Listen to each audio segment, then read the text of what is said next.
Nate. So how do I walk into prayer and immediately feel like I'm in the presence of Allah? Well, does that even make sense?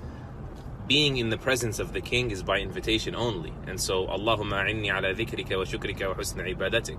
That prophetic dua, oh Allah, help me, invite me, let me in. Be of those who worship you, thank you, and are mindful of you properly. And everything you need to do to focus in prayer, that's all part of the application so that you'll be seen as worthy and eligible of invited in.